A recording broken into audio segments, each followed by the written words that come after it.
A lot of you have already heard about my sponsor, GamerSupps. I've worked with them for a while. I keep up with them. I've advertised a ton of their flavors, a ton of their options. They've consistently added new cups. Most of them are lewd anime. Yes, they are. That's fine though, because it makes me money, and that's okay. I did an entire flavor tier list that's available on my second channel. Put that link in the description if you're ever curious about the flavors. And if you use code Bricky, you can get 10% off your entire order. We gotta do it, okay? Gotta support the man now. We just keep doing it. Should we get a Bricky mouse pad, guys? Or waifu jokes by Bricky? I'm just saying. We've been watching so much of his content, the least we can do is maybe buy, like, you know, some of his, like, affiliated shit, right? It's only fair. We use his content to make the big bucks so I can buy Vermintide. The least I can do is give him the money right back by buying his merch. If he ever shows up at like a convention, right? Would it be weird if I was like, hey, can you like sign this for me? And it's just like a like sweet 6-pack, 100 servings. Oh man, I gotta support our local businesses, guys. You've heard these things already. I absolutely adore the company. They've been treating me extremely well, consistently, and also I use the product all the time, which is kind of the most important thing if you're selling a sponsor. Check it out. Link is in the description. Code Bricky, 10% off at all times. Some of the new flavors have been getting better and better with time. I think they're only... Do we get titty milk 100 servings, guys? Titty milk 100 servings. Improving their flavor. And you know, the more I can push, the higher chance we have of your boy maybe having a flavor. Just saying. Description, code Bricky, 10% off. Let's talk LVO. Hello everybody, my name that was bad timing. My name is Bricky, currently experiencing chronic lower back pain after 6 games of Warhammer 40k. I'm 6'3". Tables are not very high. I do a lot of leaning. I currently have COVID. Not kidding. I was diagnosed about 3 days ago. I am on my antibiotics and the whole thing, but the work doesn't stop. Ironically, I got COVID from the Las Vegas Open, which was unsurprising. You know, it's a gigantic event full of people in Vegas. So, I mean, I knew the risk I was running into. Okay. Random fucking tangent, okay? This is the most random tangent I will go on today. But do you guys remember, I think it was like 2 or 3 years ago, right? There was a Final Fantasy convention, and some guy on Twitter basically made a tweet about how he was basically patient 0 for COVID at that one convention. And people were like, I would never have admitted to this, even if they fucking, like, you know, waterboarded me at Guantanamo Bay. Because apparently a ton of people got COVID off of that one event. And he made a silly tweet about how he really wanted to go hang out with his friends despite knowing that he was sick. Yeah. And it was like insane, right? He made a comic about how he wasn't feeling well the day of, but he didn't want to like not go out with his friends. So he still went anyways. And a ton of people got sick. Thousands of people got sick. And the thing about it is when you go to like a convention, you kind of have like the expectation that you will catch something because, you know, there's just that many people in a convention. But the fact that this one guy stood out and was like, yeah, you know, it could have been me who gave everyone COVID at the convention, gave everyone on Twitter like a person to like target, you know, it's like, hey, you're the fucker who gave me COVID. That's insane. It was a moment. It was a fucking moment. Nurgle really fucking won. You're so right, Bessie. Yeah, like usually, I mean, you go in like knowing that, okay, you might get sick at like a convention. It do be like that sometimes. You know, it can't be helped. I've gotten sick at nearly every single convention I've been to, but then again, that's because I am a weak person with weak lungs. It's a skill issue on my part, huh?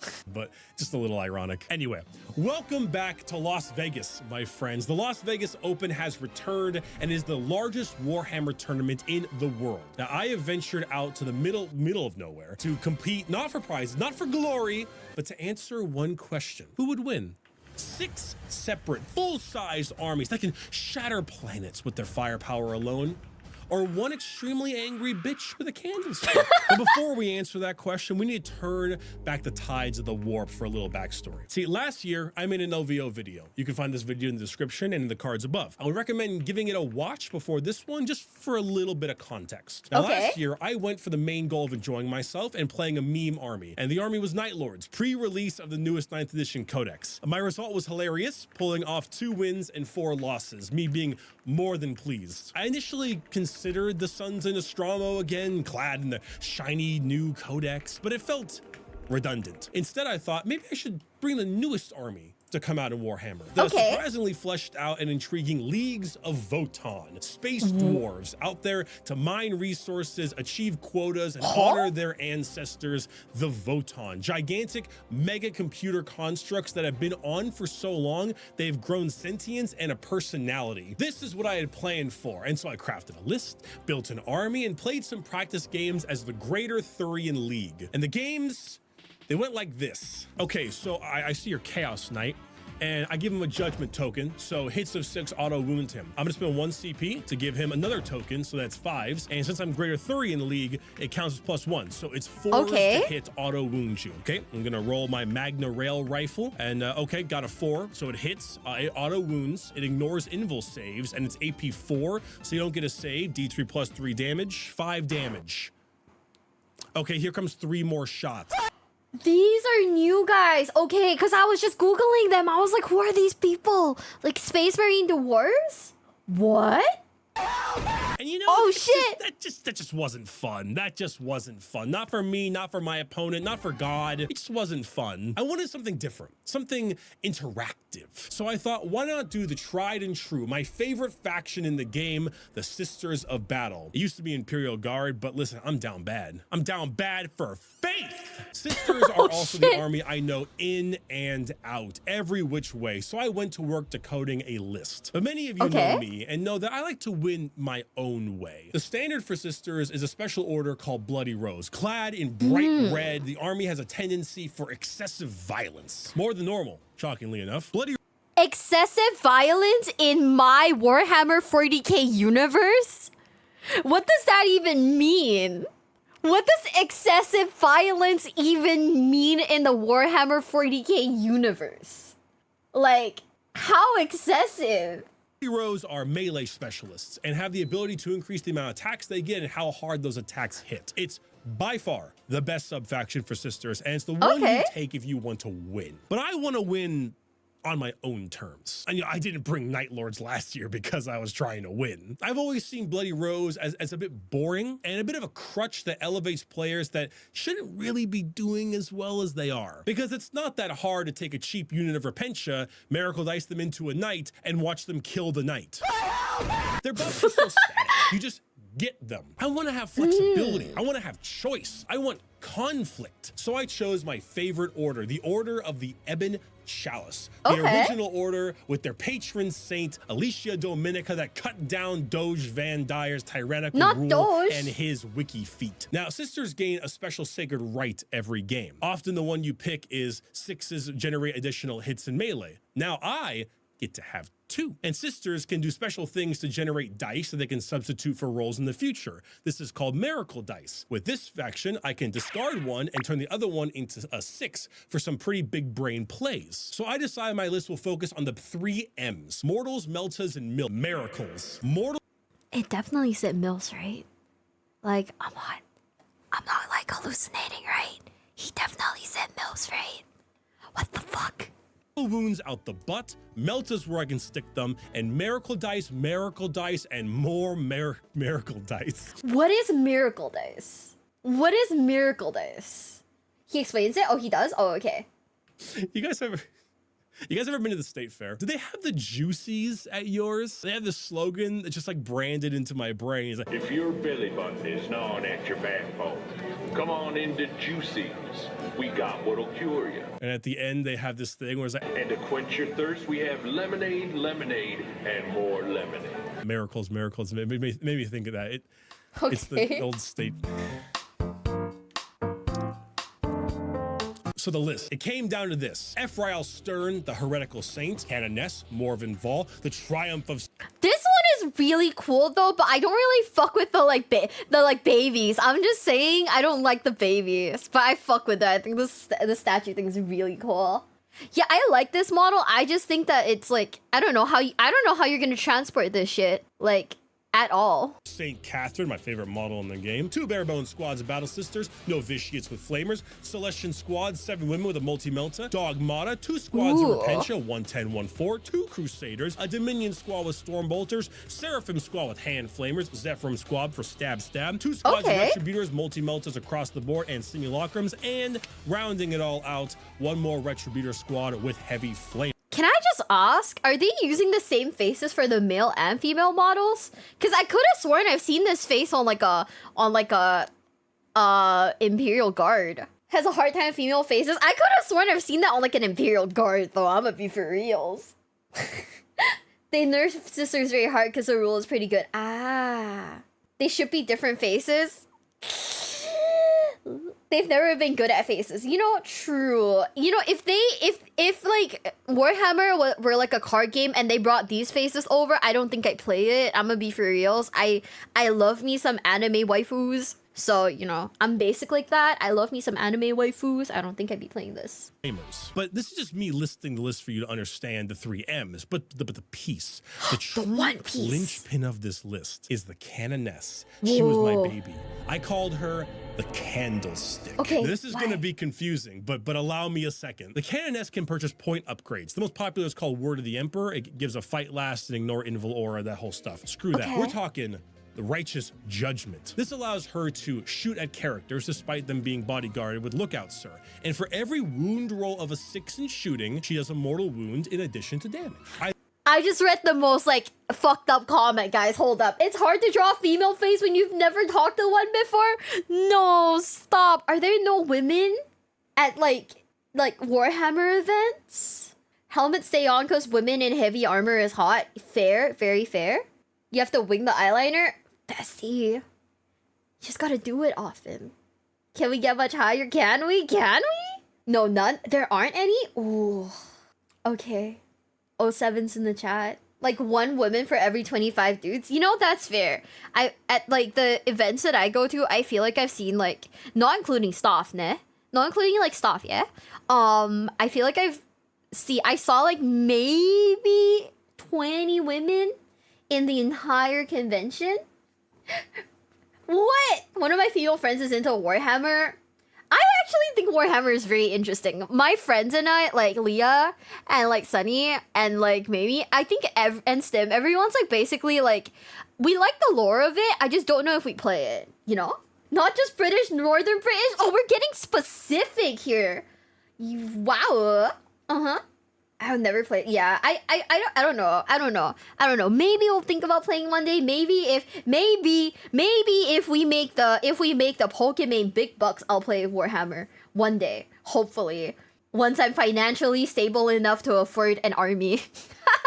I then provide her with a relic weapon, the Annunciation of the Creed. This is a witch-seeking bolt gun that can fire a silver stake, adept at killing psychers of all kinds. If this bolt lands, even if it doesn't do any damage, just wounds, it does 3 mortal wounds in addition. Okay. Now, let's amp it. We give her Beacon of Faith, a special trait that gives her 1 free miracle dice in my turn that only she can use, but can use in addition to the one I'm normally allowed to use. But I'm Ebon Chalice, which lets me turn that dice to a 6 if I discard another. The Tribe of St. Catherine, you know, the coffin dance, allows me also to turn a dice to a 6 once per battle round within 6 inches. Now that 6 would be very handy to automatically wound a psyker and then do 3 plus 1, because it's a 6, so 4 mortal wounds, like that. And then they need to take a save against the real damage, which is armor penetration 2 and 2 damage.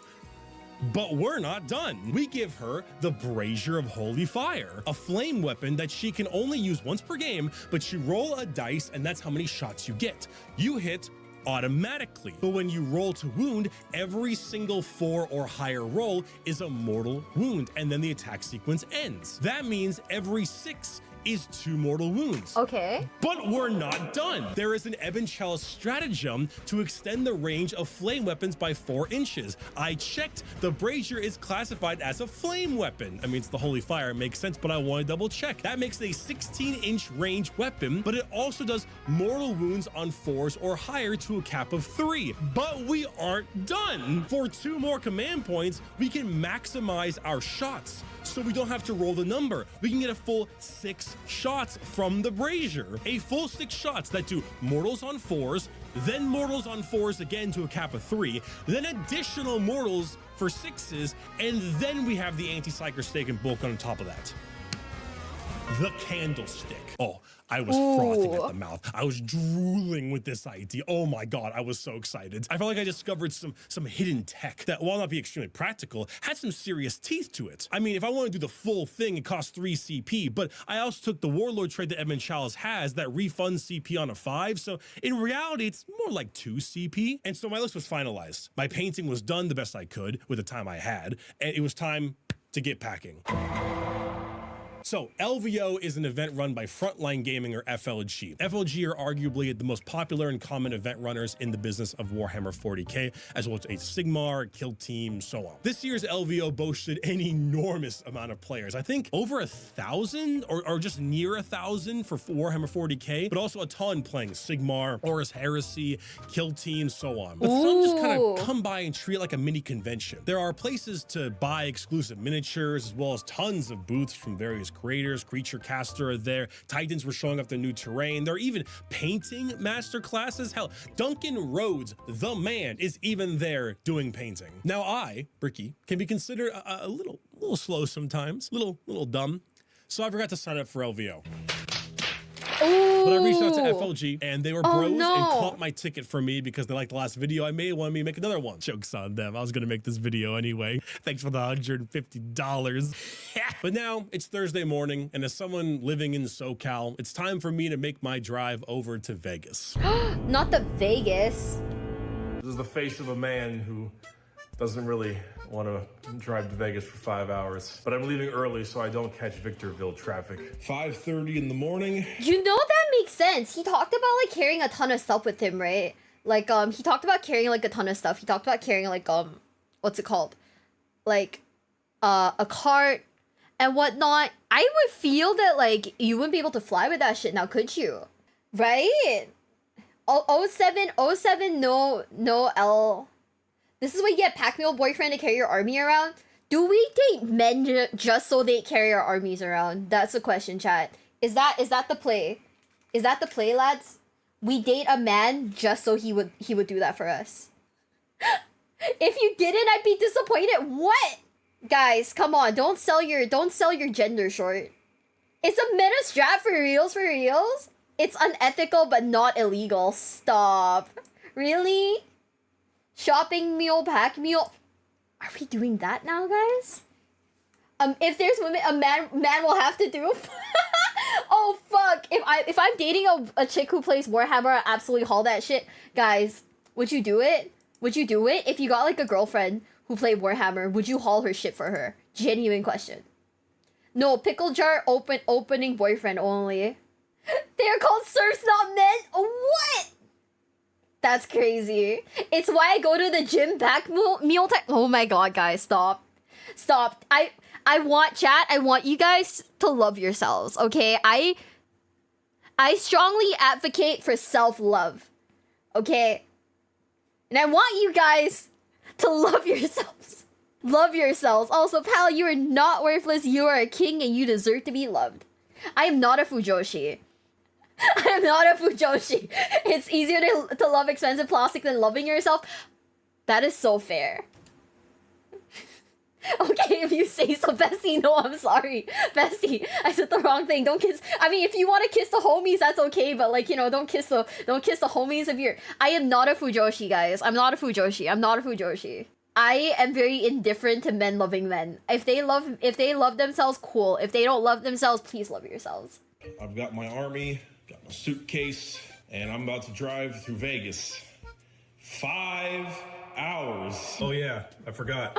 I got the Lego frog bonsai tree. Wait, that's so This cute. is not important to the video at all. The drive to Vegas from SoCal is always an interesting one because it really shows off the reality and assumed reality of California. Most people think California is just the populated coastal cities, LA, San Diego, San Francisco, but that doesn't account for the rest of the state, which is butt fuck nowhere. This is what 4 out of the 5-hour drive looks like. Fucking nothing. You're only in Nevada for about 30 minutes of that drive once you hit like Prim. Howdy, partner. Prim Slim at your service. Yeehaw! And you get to drive through such beautiful cities such as Barstow, Yermo, Victorville. It's Victorville. Guys, is driving through America boring? I thought like, okay, I'm not gonna lie, I've always thought that like maybe because of like American media, I've always thought that like Americans do like road tripping a lot. You know, like my friend was like, we can road trip to like a card game like tournament, and I was like, oh my god, let's do it. That sounds so American. My friend was like, you don't get it. It's boring as fucking. I was like, I wanna feel the American, you know, like the American experience. That makes sense. It takes a long time to drive places. I could never understand that bit. Don't you get hungry on the way? Don't you get like really hungry on the way, guys? Like, what do? Just like stop for food?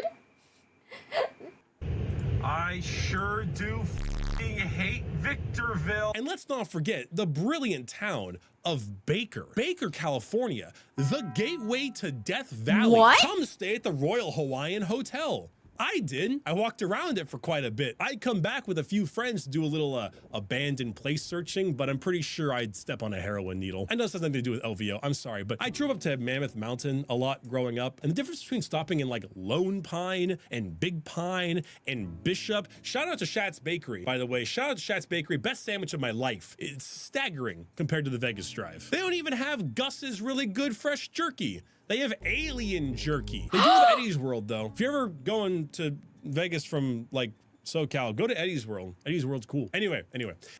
Guys, okay, hold up. Why does alien jerky low-key look like it's slapped though? Genuine question.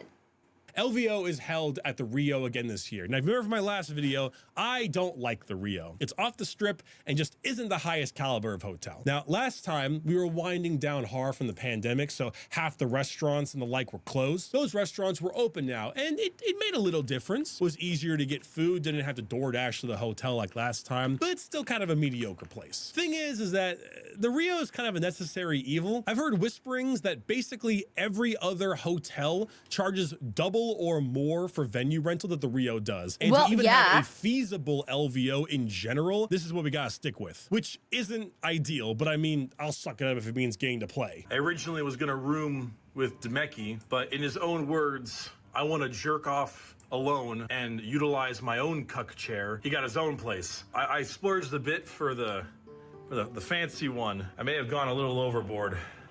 Hey, there's a tub in here. Oh, no. Oh, it's all just for me. I've gone a little overboard. So I meet up with the boys, get a first look at the booster setting up. You can kind of see That is insane. I guess my guy needs his privacy, but like I guess he does need his privacy, but like holy shit. I guess. What the fuck? Guys, what would you do if your bestie, if you were like, hey, do you want to like share a room for like this tournament? And your bestie was like, no, I prefer to jerk off by myself in my own cup chair. What would you even do? I'd just be like, cool. At least he's honest. I mean, I guess we gotta give him props for being honest, right? That sounds like something Gage would do. I'll homies jerk together. Tell him he can just tell me to leave for 15 minutes, whatever. We don't gotta waste money. That is so fair. That is so fair. Oh my god. Okay. Random fucking tangent, right? Random fucking tangent, but if you've ever been to like the Las Vegas Strip, at night especially, no, actually not at night, in the mornings, right? You'll see a ton of like cards of very, very NSFW women on the floor. And it straight up looks like NSFW Pokemon cards that you gotta collect. And it's so fucking funny that they just hand it out to you like that. It's so insane to me that they just kind of hand it out to you like that. But hey, don't call the numbers on those like on the NSFW Pokemon cards. I'm 90% sure you might get robbed, sis. I am like positive you'll get robbed. Did you collect them? No. I would not be able to explain that to anyone. Sounds very Yakuza pill. See, the worst case scenario. Okay, best case scenario. She looks like her picture. When she shows up. Slightly worse, but still best case scenario. She doesn't look like her picture when she shows up. Absolute worst case scenario. You get robbed. Do they have holographic? No, unfortunately, there's no like real like like rarity for them. So no real resale value. Cordovan, thank you so much for the super chat. Gotta have that post-nut clarity buff for tournament games. Is post-nut clarity real, guys? Okay, so like genuine question, okay? Cause like I feel like I hear that term a lot, but is that real? Is like post-nut clarity like really real? It's real? What? That's crazy! Do you think that people do that before tournaments so that, they like, it like, I don't know, they like, fucking lock in? Wow. Okay. Huh. So you want to find out? Brother, no, I'm just asking because I was like, that's like, isn't that like low-key like a buff? Isn't that like that one like movie where I fucking forgot her name, but she was like Black Widow and it was like, oh, you unlock like 100% of your brain kind of thing? Like, that's crazy. The brain blast buff. Holy shit. That's how you unlock your like, that's how you get like 400 IQ, bro. That is insane.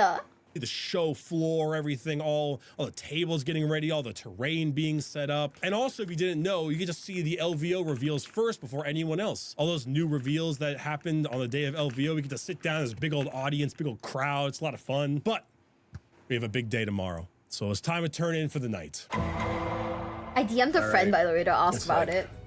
7:15 in the morning. I don't need to be up this early, but I'm up this early anyways. So they put together placings on the app pretty quickly, but then you can like go there, set up your army, get it all out of your box and stuff, which there's my box. And yeah, it's Friday. This is day one. So to make sure I have everything, I got my objective mats. Okay. These are just the little guy ones. We actually sell these on the merch store. You can find that in the description. Hell yeah. We have my lucky gold dice. What is that? With the little like symbol, that's cool. Come on, baby. Oh shit, I just used this for first turn rolls. It's funny to me. I don't remember who got me this, but it gave me oh shit. Oh, that's right. Ooh, whatever that is, it's cool. The dice box, where you can roll dice in. This is my Miracle Dice store. This thing I actually got from Etsy a while back. And so you can just fit whatever Miracle Dice you have just in the little slots. I don't remember exactly where I got this from, but it's really fun. You just put this in the back so it can stand up. Sisters of Battle, data cards in case I need them. Okay. Tape measure, and I have a spare just in case. Pen, codex, and sheets are both in the box. And then, just bag of dice. Small dice for wound counters as well, because you always want like a wound counter dice.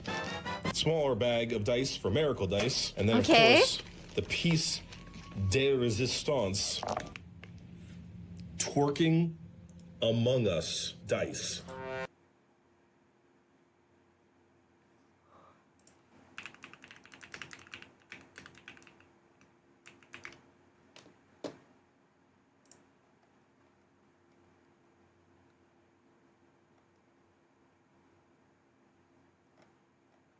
I can't find it. Life fucking hates me. Life actually hates me. Fuck. On the 6th, it's a twerking among us. I'm sure no one will have a problem with that. These are also available on the merch store. I'm just saying, okay, it's on the description, orchid8.com. Look at them, look at them, look at them. So then I mosed. Orchid8.com. Where's my... What the fuck is that Dakimakura? Guys, are we doing it? Oh my god. Where is it? It was his merch. It was his merch all along. Oh my god. We're gonna add to cart. We're gonna add to cart, guys. Shh. See my way down. Game 1. Now, find a new rival. Blood Angels. Each of my opponents' lists can be found in the description if you'd like to see them. This one was a very classic Blood Angels murder list. We're talking Dante, Sanguinary Priest, tons of Sanguinary Guard, Death Company, Whirlwind, Assault Centurions, the whole jazz. Turn 1 goes to him, and I deployed my Morven Vol aggressively. To get some shots off with the missile launcher and all that. But then he pre-game moves his Death Company, gives them every buff known to man, charges Morven Vol, and kills her turn 1. Oh. This was the most fuck around and find out moment of the entire tournament. Damn. I could have screened her. I just didn't think she would die like that. Turns out that when you give 5 Death Company full rerolls to hit, Assault Doctrine, Thunder Hammers, and +1 to hit, I think was the other buff, and they run at something, it dies. Oh, it dies hard. Nah. Every buff knows the man. So, bad start for me. Every other turn after that, though, was a lot of back and forth of him sending units to kill my stuff and me sending units to kill his stuff. Every time his Sanguinary Guard touched me, I evaporated, but I was able to screen out my backfield to keep him away and dump a various amount of units into his backfield to annoy him and pull all of his forces. His melee power was intense, but so was my mortal wound damage. Every Sanguinary Guard squad that hit me was removed in my turn. He also took Psychic Interrogation with Inquisitor Greyfax as a Psyker. I'm sad I didn't have Celestine. Now, I warned him of the insane deny power of Sisters, but it was considered more of a, well, what other secondaries do I have as an option type thing. After scoring it twice, I snuck 4 Repentia into him with reserves, Miracle Dice to charge, and proceeded to shred Greyfax to bits, stopping him from scoring that anymore. LVO is also played during the Nephilim meta, not the Arks of Omen one, so secondaries had not been changed yet, leaving Sisters with 3 incredibly strong secondaries. So long as I held one objective, did a few actions, and spent a lot of Miracle Dice, I was getting over 10 points on each secondary easy. But how about my Candlestick? Well, I didn't find any good characters to kill, running theme here, so she settled for single-handedly deleting, oh, I don't know, 8 separate Sanguinary Guard in one go. She would sometimes get locked in combat and I would fall her back, use a stratagem to shoot and knock out a few more. At the end, most major melee units had died and I was 2 ahead in scoring. I won round 1, 95 to 67. A really great start to the day. But after the game, something gnawed at the back of my head a little. I felt like I did something wrong. So when I went to get lunch, I looked something up and realized I made an error. Judgment of the Faithful, 1 CP. Adeptus Sororitas core unit can fall back and shoot. Well, I claimed to know Sisters in and out. I screwed this up in our game. I was falling back and shooting my Candlestick and probably killed another 2 Sanguinary Guard by using that. So basically he fucked up. Did he misplay? But if the opponent accepted it, that means it's okay? It actually made a good learning lesson for me to tell all of you, though. This mistake of mine wouldn't have made me lose the game, and he would have probably scored another 4 points or so on primaries, considering it was around turn 4 or 5, I believe, I used the stratagems. But in game 2, I found him and told him my mistake. 1, because I wanted to apologize to him, because of course it was my error. But 2, it's important that if you ever make a similar mistake, that you own up to it as quick as you can, because you don't want the opponent to feel like something was off, look it up, and see you made the mistake and assume that you were maybe having foul play or cheated. So if you're ever in a situation where you realize you messed up, find your prior opponent, apologize, let them know. He was cool with it. We both agreed it wouldn't have changed the game, and we continued to game 2. Okay, I mean, that's good. That's honestly really good, having accountability. Goff Orks. This is a Goff pressure list with only a single kill ring. Kind of surprised me. But has a ton of Beast Snaggers, Gretchen Commandos, Squighog Boys, some transports, and Gaz Kolthraka himself. Goff pressure is a list I love fighting because win or lose, everything dies. It's one of the orkiest lists out there. Not like those old freebooter lists that just spammed artillery when orcs first came out. This is full on, load up on big, angry orcs, run at you really hard and see if you can handle it. Unfortunately for orcs, we had a really bizarre terrain setup on this one. The big piece in the center of the field is moved by the person who gets the first roll off, which was me. And the remaining terrain was actually quite sparse. And I was able to get a really good initial movement that didn't give him a whole lot of options for placing terrain. The entire place was huge and firing lanes, and the orcs were going to have to show themselves well in advance before fighting. If memory serves, I believe he got turn 1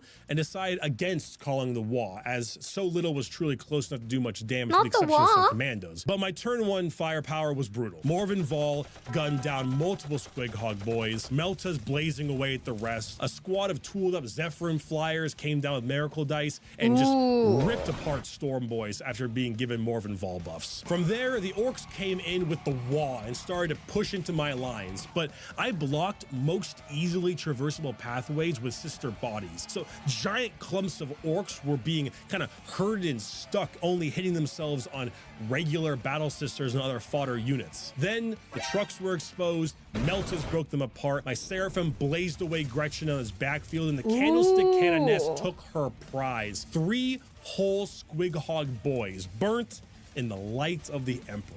Gaskell remained nearly untouched the entire game, but that's fine with me. He's terrifying, but he's only one model. If I can clear away the outskirts of the army, handling him gets easier. By the end, my momentum was strong. Backline holding fast, and I took another win, 97-51. Truth be told, this game was decided in the terrain step. If I didn't win that first terrain roll-off and our board had a bit more terrain, I think the game would have been much closer. But when you have to run into the volume of guns and mortals my list puts out before you can hit me, it's a real tough time. Game 3. Okay. For the Emperor! Ymir Conglomerate Votann. The dwarves, not just any dwarves, Christmas dwarves. Ooh. The young man who brought in the Votann had Santa sleigh land fortresses and all sorts of fun kit bashes and color schemes. It almost made me not notice how his guns were annihilating everything I know and love. The Ymir Conglomerate are arguably the best of the Votann sub-factions with some debate. Anything with a judgment token on it and within half range of the guns gets an extra AP, upping their already ridiculous damage output to stellar amounts. I'm just saying, if someone played against me with that kind of setup, I'd be like, bro, you've already won in my heart. You've basically already won in my heart. Like, fuck it, dude. Win or lose, you're my winner. Not to mention, a 1 CP stratagem that can be made free by a Forge Master is basically point a target with a land fortress. Okay. Here's 4 mortal wounds, which I know I shouldn't be talking, but damn did it hurt. His list was High Call, Grimnir, Forge Master, some troops, big squad of Hearthguard Terminators, bunch of bikes, and 2 land fortresses, one with the rail cannon and one with the beam. This game was rough. I know Votann can shoot hard, but that Ymir +1 AP was monstrous. Armor of Contempt kept me up for a bit, but this game was really decided by me sending sacrificial units and nothing else. Go, sisters! Use your obsec to take this away from them and then die a horrible, horrible death. Go, Repentia! Stab the bikes and die a horrible death. Repeat ad nauseum. The land fortresses also, mind you, just staring down the firing lanes of the map, daring me to come into their sights before they evaporate every thought of my existence. The biggest game changer came in, one for me and one against me. The one against me I thought was the end of the game. I decided to charge my 10 Repentia into a land fortress to stop it from shooting the rest of my army and maybe hurt it a bit. He overwatches, which I expected, but he gets very little. Then he rolls his Magna Rail rifle and he gets a 6 to hit. If you don't know, the Magna Rail rifle on a 6 to wound deals splash damage and it carries over. He rolls to wound. He gets a 1.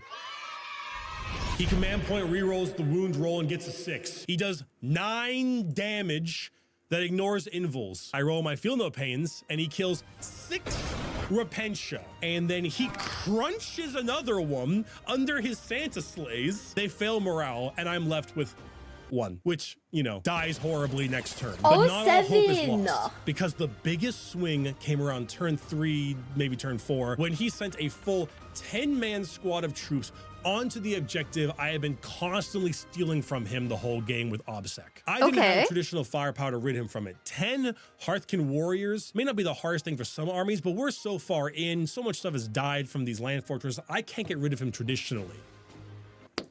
But I have my Candlestick. She moves out, spikes her roll, and proceeds to do 12 mortal wounds to the squad, wiping the entire thing in one go. That's swapping crazy. the objective to me, pulling any chance of him taking that objective from me for the rest of the game. Land fortresses can't shoot because the building that the OBSEC is in, he does not have any windows that he can shoot through, and I had enough control of the primaries and secondary actions to take the game. A 3rd game win, undefeated day 1, 92-73. I'd say the hardest game of the entire LVO. The Ymir fight was insanity. It was a desperate case of thank God my sisters have such good secondaries, and thank God I was able to get some really good OBSEC onto the objectives, so I was able to pull things from him instead of just getting shot to death.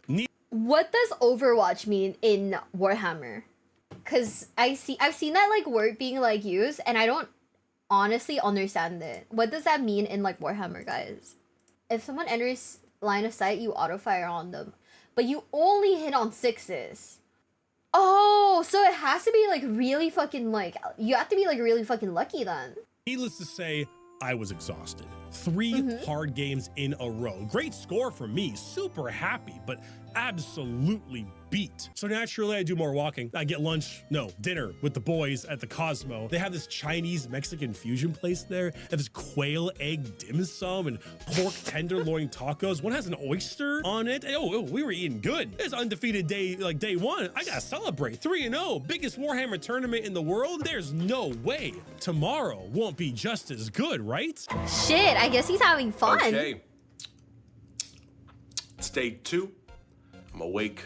I'm tired, if you can't tell that right now. I'm undefeated. I'm 3-0.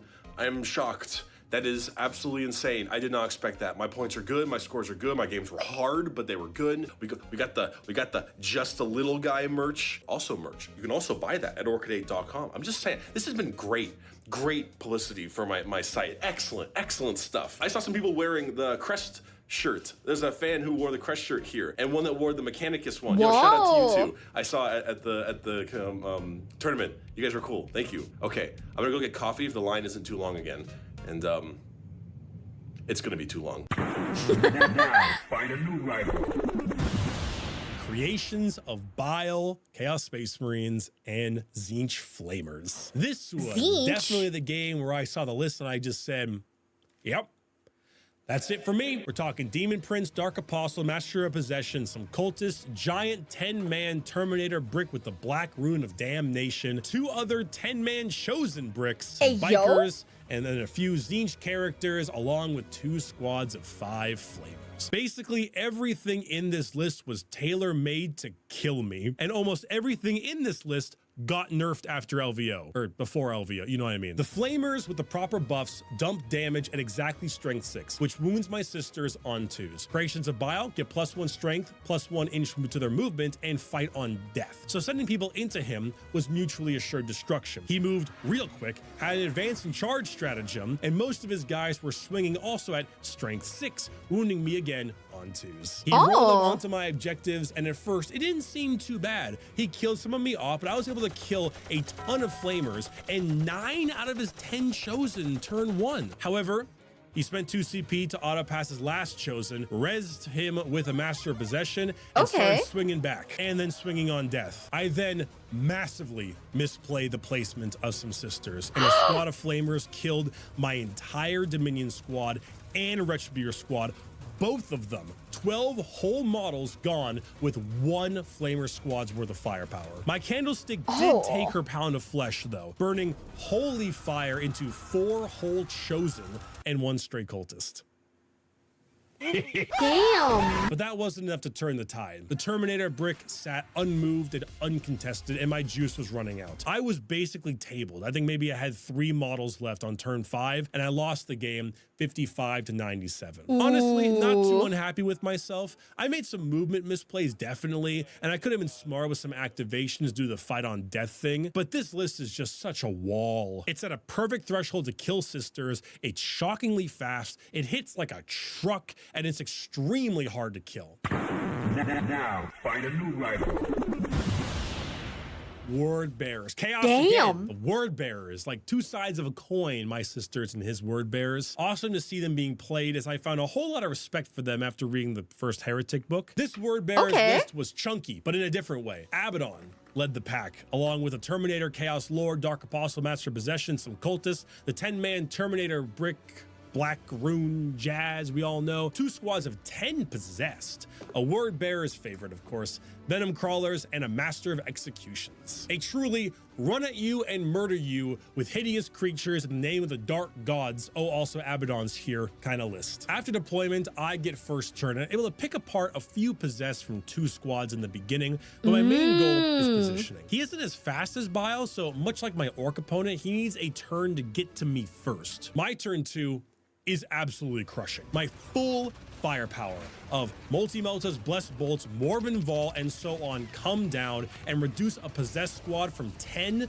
to 1 and another down to 5. All the while I come down and flame an entire squad of cultists, opening up a spot for my Seraphim to hit his backline. And the Candlestick takes her heretical pound of flesh. Oh yes, she does. He took a special wordbearer secondary called Exalt the Dark Gods and began doing so with his Dark Apostle in the center of the board. This gave me a window, and spending 3 CP to max shots and get the extra flame range and damage, even through his 5-up feel no pain against mortals, could not save him, as the Canoness was able to target and wipe the entire Dark Apostle, minions and all, out of the game in one go, which is huge for me because Exalt the Dark Gods ends on your turn if you use it with a Master of Possession, Dark Apostle, or an Icon unit. And if he was doing Master of Possession, he wasn't doing Psychic Interrogation, the other secondary he took, and he didn't have any other Icon units to use it on. Okay. So I really pigeonholed that secondary for him, despite the fact that he actually scored it all 5 times anyway. But he returns in kind, beginning to use what he has left to just rip up my OBSEC and various chaff infantry from me. Then tie up quite a lot of the rest in like this massive bloodbath in the center. Candlestick dies, but her purpose was fulfilled, whatever. But his character ball is really becoming an issue. Chaos have some great characters and they were killing all of my stuff. But what truly ended this game was actually just not staggering kill priority. See, he took Psychic Interrogation and Rise to Glory. Now, Psychic Interrogation, I warned him about, Sisters, the whole thing. And like in game 1, he was only able to actually get it off 1 time and get 3 points from it. But Rise to Glory is a special secondary where Chaos Space Marine characters need to kill other big things. It's like big prey for the Dark God. So it's characters killing characters or vehicles or monsters. Unfortunately, that caps at 5 a battle round. And turn 3 was so monumental, maybe it was turn 4, doesn't matter. He killed off every single one of my characters practically in 1 turn. That's crazy. He only got 3 for Psychic Interrogation because he had no more characters to interrogate. And he only got around, I think 7 or 8, I don't quite remember the number, on Rise to Glory, because he had no more characters to kill. Truly, he was suffering from success. By the end, I was dying in models, but winning in points. He wasn't able to move his units fast enough to stop me from scoring. I had already gotten a lot of really good points for my sister secondaries. Sure, he had more models than I did, but I had more points. I ended the game with my 4th win at 79 to 67, a real close one. Rise to Glory and Interrogation really didn't do him justice here, and I think he would have pulled off the win if other secondaries were chosen, but you won't see me complaining. Wait, so can someone explain this to me? So how do you score even when your opponents are like, what is it? Are winning, like they're taking they've killed most of your units, but you're still winning in terms of points. Can someone like explain how that works? Oh, you have little objectives. Okay, that makes sense. So he was able to oh, wait, that's kind of cool. Okay. You can choose beforehand. You get points for doing stuff than just killing. You select objectives for your army that gives you... Oh, I see. Okay, that makes sense. That is so cool. Okay, I understand that now. See, I didn't know about that bit, so I was a little like, how is he still like in like, you know, in the battle? Final round.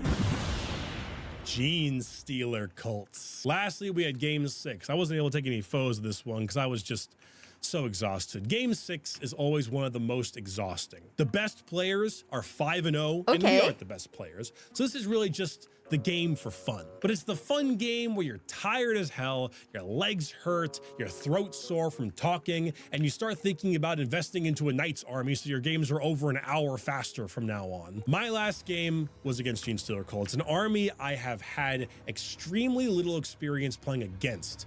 In fact, I only experienced their 8th edition counterparts. This was technically my first 9th edition game against GSC ever. Their list was a lot of stuff. Phagus, whatever. Kellermorph, Nexos, Magos, Mangoes, all those things. But mainly, it was a ton of Acolyte hybrids covered in hand flamers, Metamorphs, 3 squads of 10 pure strain Gene Stealers, 4 Ridge Runners, some Jackals, and 3 Goliath trucks. Wait, can someone remind me? So which legion are they a part of? Because now I'm confused again.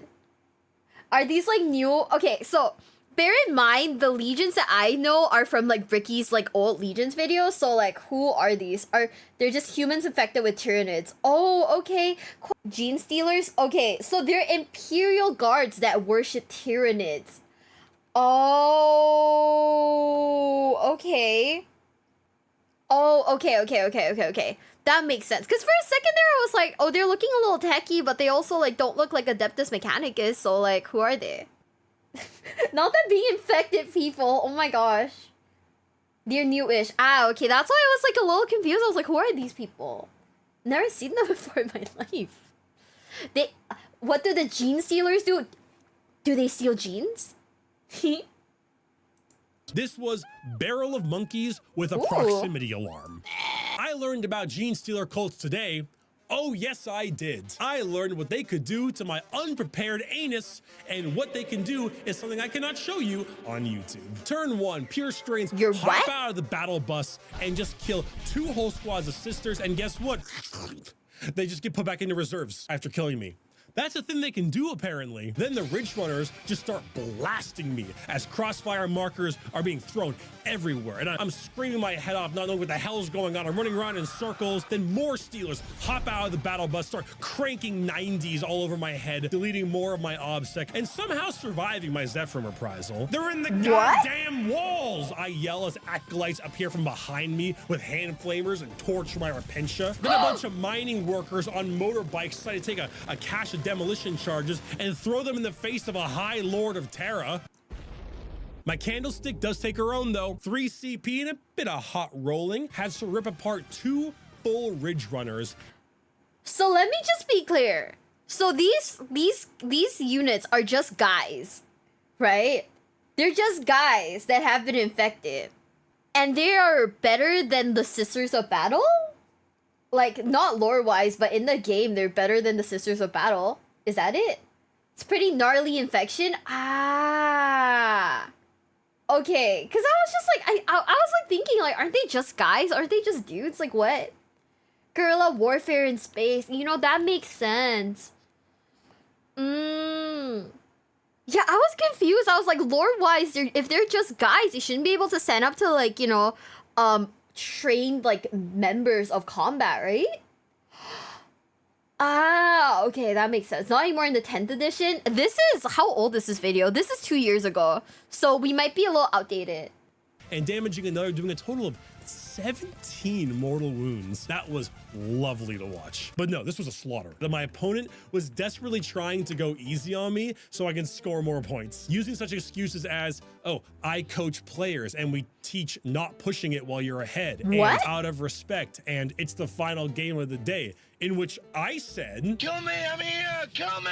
I'm fine with getting obliterated. Okay. Obliterate me, please. It helps me learn how to fight from behind. Great guy to play against. He taught me a lot, both game-wise and Gene Stealer cult-wise. But Okay. it was easily my biggest loss of the tournament. He ripped me a new one. Second loss, 97 to Damn. 46. 97 to like 25, more like it. He was being nice. But 4-2.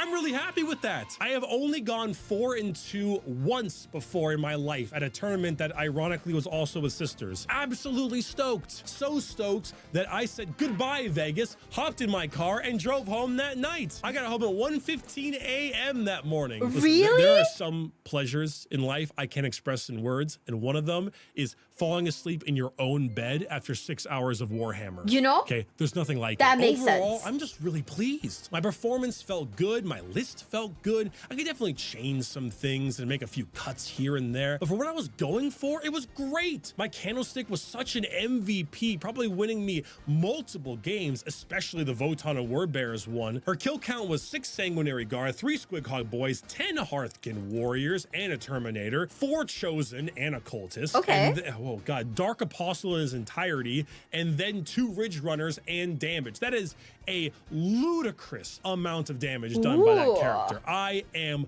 so pleased. I have never once gone 5-1 in a tournament before, but I have one coming up in Irvine, California in early March, so maybe I might find a way to pull it off then. I might make a little recap video about that too, but that'll be on my second channel, Bricky episode 2, if you want to find that out. I don't know if I'm capable of playing the game, of like actually playing tabletop. But low key, the actual video game though, that shit slaps.